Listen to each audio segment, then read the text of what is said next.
All right, the Fury Wilder 3 kickoff press conference. Deontay got up there on the podium and he recited some little nursery rhyme. Probably took him about 4 months to write it. Something about bloodshed and knocking off his head or something like that. That was cute. He sat down, put his headphones on, and refused to talk or answer any questions during the rest of the press conference. Tyson Fury, he said a few things. He said that it's going to be the same old Deontay in the ring.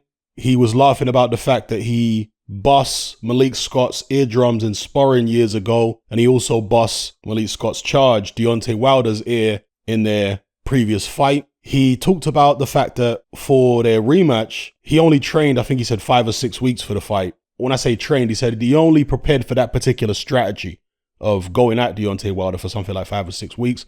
But this time around, he says he's been preparing for this kind of strategy against Wilder for 18 months, which of course is going to raise questions immediately with regards to the Anthony Joshua fight. Was it his intention all along to face Deontay in the trilogy fight rather than face Anthony Joshua after making a comment like that? Again, I'll leave you guys to make up your minds on that one. I'm just pointing out what people are obviously going to be pointing out following that press conference. And if he wasn't training for AJ, why not? AJ was training apparently. Anyway, back to this Wilder situation. Malik Scott did the talking, and at least he can string a sentence together. Maybe it's just as well that Wilder didn't talk, because you're never going to get any sense out of him anyway. Was Deontay Wilder exhibiting mental weakness by not talking? And by the way, he only spoke after the press conference to the Wilder fanboy channels. That's all he spoke to. And that's something that Mayweather used to do, by the way. Mayweather used to do at least when it comes to YouTube media, he'd black out the YouTube media and only speak to Fight Hype for a long time. And Deontay appears to be doing something similar here. Is this an indication of mental fragility on Deontay's part? Only wanting yes men around him, only wanting fanboys to ask him questions, as in his own fanboys. Deontay Wilder sycophants, not wanting any objective journalists to approach him because they might ask him questions that force him to confront reality and therefore doubt himself, potentially. Is Deontay Wilder terrified of that scenario? Is he afraid to come out of his little bubble of delusion? I'm just asking the question. You guys let me know what you think in the comments below. Or is it some type of attempt at mind games from Team Wilder? Now, I've said before that Tyson Fury is one of these kind of fighters who doesn't suffer from underconfidence. He can actually suffer from overconfidence. And fighters like that typically need to feel some type of threat in order to get the best out of themselves. You know, these are not fighters who get anxiety attacks in the ring and get really worried about their opponents. No, it tends to be the opposite. So these kind of guys need some type of fear in order to keep them on point, in order to stop them being complacent and so on. Now, if you've got a guy who's acting like he's scared in front of Tyson Fury, who's acting like he's mentally defeated, maybe that could cause Tyson Fury to underestimate the guy, to not be as mentally sharp because he doesn't feel like there's a serious threat there. Just a thought. Now, I'm not saying this is mind games from Team Wilder. I'm saying it's a possibility, or at least I'm asking the question. You guys can answer it. Is this mind games from Team Wilder? And I'm not saying that Wilder came up with it himself. Maybe it was Malik Scott. Maybe it was a member of his team, Al Heyman, Shelly Finkel. Who knows? Maybe one of the other people in the background. Because I can't give Deontay Wilder much credit for coming up with a psychological strategy because he's just not that bright. Or maybe it's not some type of mind games. Perhaps it's just, as Tyson Fury says, the manifestation of somebody who's mentally broken from what happened to them last time, where he hasn't gotten over it. He was sat there. He didn't want to speak. And another significant thing, I know some people are going to talk about this as well, but Deontay, when he got up on the podium, I think it was the first thing he said before he recited his little nursery rhyme. He thanked his Lord and Savior, Jesus Christ. And as Tyson Fury pointed out last time they fought, Deontay Wilder was talking about all kind of different spirits. like African ancestral spirits, it was all very non-Christian. Whereas this time he gets up on the podium and he says what Tyson Fury says normally, which is, I thank the Lord and Savior Jesus Christ. That is significant, or could be significant from a psychological point of view. That maybe Wilder felt spiritually what he did last time didn't work, and so he needs to go back to the spiritual practice, the Christian tradition that he was raised in, and maybe he believes that will get him the result that he wants this time. You can look at that different ways. You can look at that and say, well, he's completely thrown off mentally, that he's even challenging he's even questioning, his own spirituality. That's how deeply Tyson Fury has mentally scarred him. Or you could look at it as, if it ain't broke, don't fix it. But if it is broke, do fix it. And therefore, this is an attempt at Deontay Wilder to fix what was broken spiritually, technically, mentally. I remember when Steve Collins fought Chris Eubanks Sr. the first time. And by Chris Eubanks Sr.'s own admission, Steve Collins got in his head. Now, Steve Collins comes across as a much brighter guy than Deontay Wilder, of course. But his tactic in the first Chris Eubanks fight was to get under Chris Eubanks' skin by not paying him attention. Like when they did the ring walks, Steve Collins had these headphones on, right? Because he came to the ring first. He had these headphones on, or earphones on. And he sat in the corner listening to music, and he didn't pay any attention to Eubanks Sr.'s ring walk. He just sat in the corner, listening to me in his own world, just blocking out everything that Eubanks Sr. was doing. And that actually got under Eubanks Sr.'s skin because he wants the opponent to pay attention to him. You understand? He actually feeds off the opponent's energy when they're paying attention to him, when they're triggered by him. He feeds off that energy. A classic example of that would be the first Nigel Benn fight, where Ben just hated Eubanks Sr. so much. Eubanks Sr. was feeding off that. He was winding him up. He was feeding off it. And Eubank Sr. didn't get under your skin by being rude or, by disrespecting you or being aggressive. No. He did it by being aloof. He did it by basically trying to annoy you. That's how he did it. It was a far more subtle approach than, let's say, a Tyson Fury. And it worked against Nigel Benn in the first fight. But against Steve Collins, it's almost like the roles were reversed. Steve Collins just, refused to engage with the guy, and that wound Eubanks Sr. up. And I'm talking about, particularly the ring walk. So could it be a similar strategy from Team Wilder? Again, I'm not saying it is. I'm just laying a question down for you guys to answer. Could it be mind games, or perhaps it's just Deontay Wilder breaking down mentally, having not recovered from what happened to him first time around? And maybe what Tyson Fury says is true, that it's just going to be a repeat of what happened in the second fight, perhaps even sooner. Fury firmly believes that irrespective of what Malik Scott teaches Deontay, what kind of drills he has him doing, once he gets hit with a first big right hand from Tyson Fury, Deontay is going to revert back to type. And all this technical stuff that he's practicing is going to go out the window, and he's just going to go looking for the big right hand, and that's going to play into Tyson Fury's hands.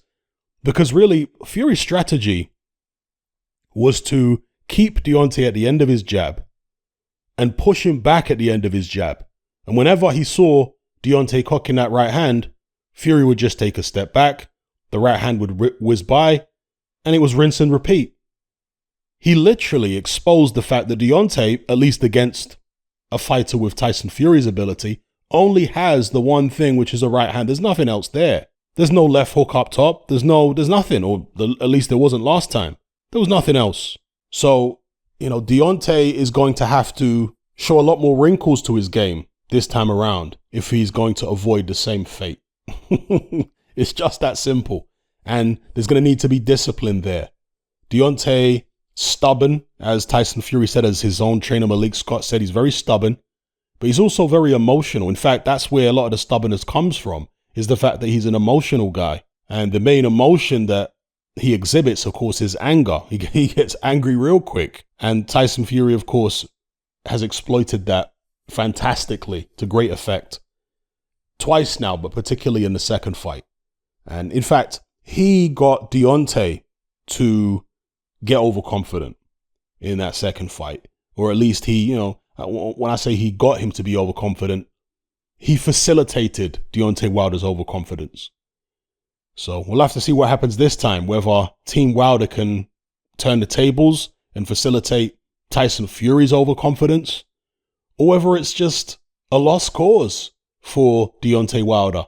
At 35 years of age, there are lots of people in the comments of my previous video saying you can't teach an old dog new tricks. At this age, Deontay is not going to be able to learn how to become more technical. Just as Tyson Fury's saying, as soon as he gets hit on the chops with a good one, he's going to revert back to type, and it's just going to be a repeat of the second fight. We'll see. And also, during the lengthy face-off, it was Deontay that turned away first. Now, with a lot of top flight boxers, the face-off really doesn't matter in terms of who turns away first, because they've been there, they've seen it, they've done it. They're not interested in trying to stare a guy down. To them, that's kid stuff. But to a guy like Deontay Wilder, I think it could be significant, him turning away first, because he has a petty, almost childlike mindset. He's not a very intelligent guy. So little things like that might be more significant to somebody like him than it would be to many other fighters out there. Let's say a Manny Pacquiao. When Manny Pacquiao is facing off against somebody, he doesn't care about winning a staring contest. How many fights has Pacquiao had? Like 70 or something? He doesn't care in the slightest about that kind of stuff anymore. Maybe when he was younger, he would have gone in for that. But, you know, at this stage of his career, and for the most part during his welterweight reign, that kind of stuff doesn't bother him. Whereas with Deontay Wilder, I get the impression that it actually might bother him. And he was trying to, from what I could see, prove a point by not turning away for as long as he possibly could. But eventually he capitulated and he did walk away. And I think Tyson Fury understands that a stare down like that means a lot to Deontay Wilder. You know, normally Wilder likes to get in people's faces during the stare down and do all the Steven Seagal whispering, talking about how sincere he is and all this kind of carry on. And, you know, Fury just faced him down and said, "You're not going to win this one." There's obviously the famous story of Tyson Fury in the sauna with Vladimir Klitschko, where he understood that Klitschko had a bit of a chink in his mental armor, let's just say. And he felt like Klitschko was somewhat petty and liked to win every single little battle.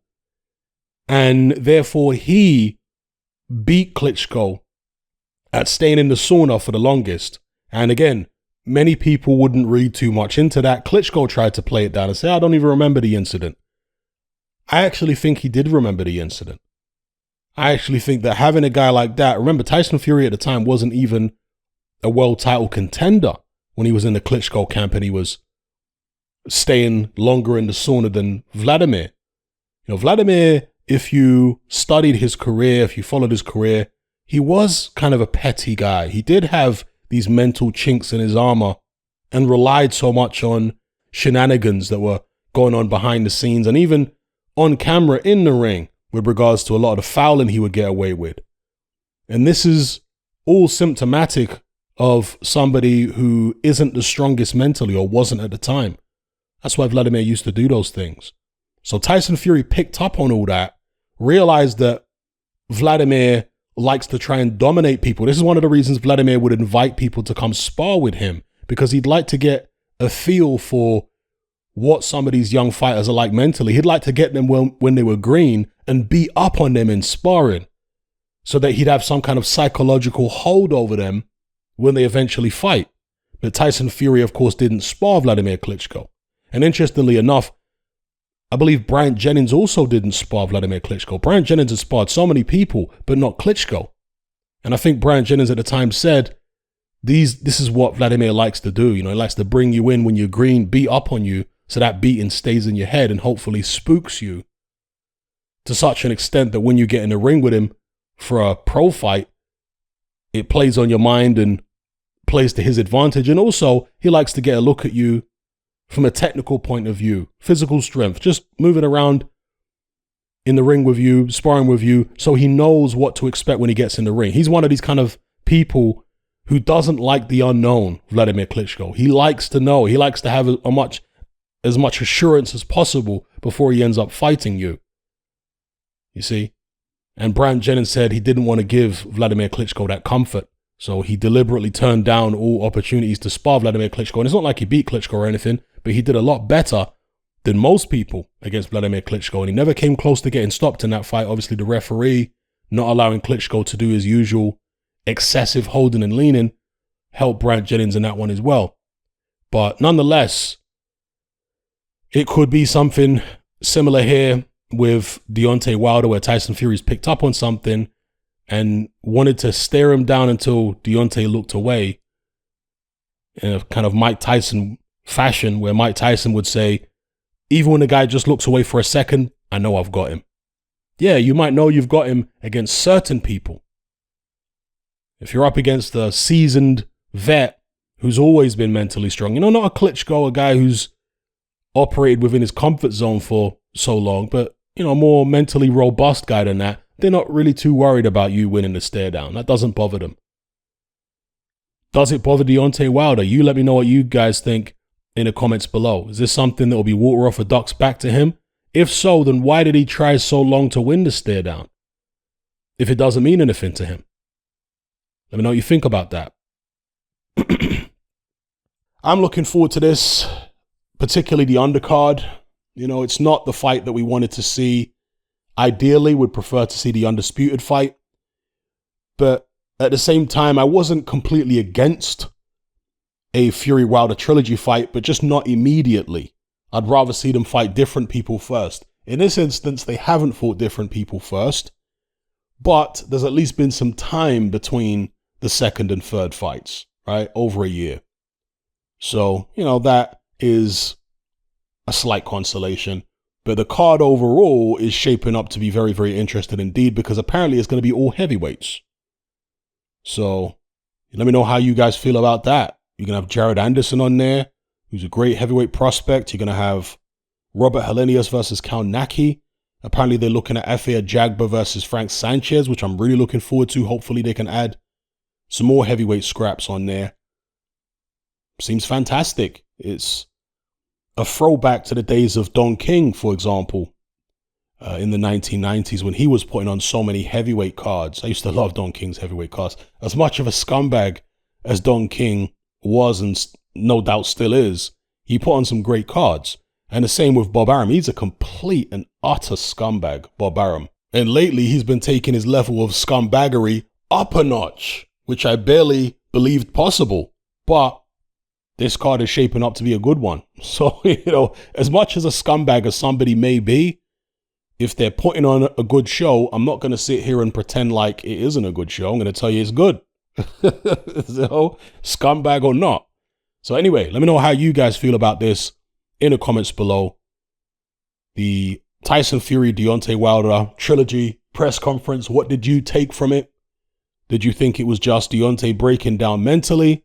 Some type of attempt at mind games from him? All the stuff about Jesus Christ, whereas before he was talking about African spirits and all this kind of stuff, very un-Christian. The refusing to answer questions.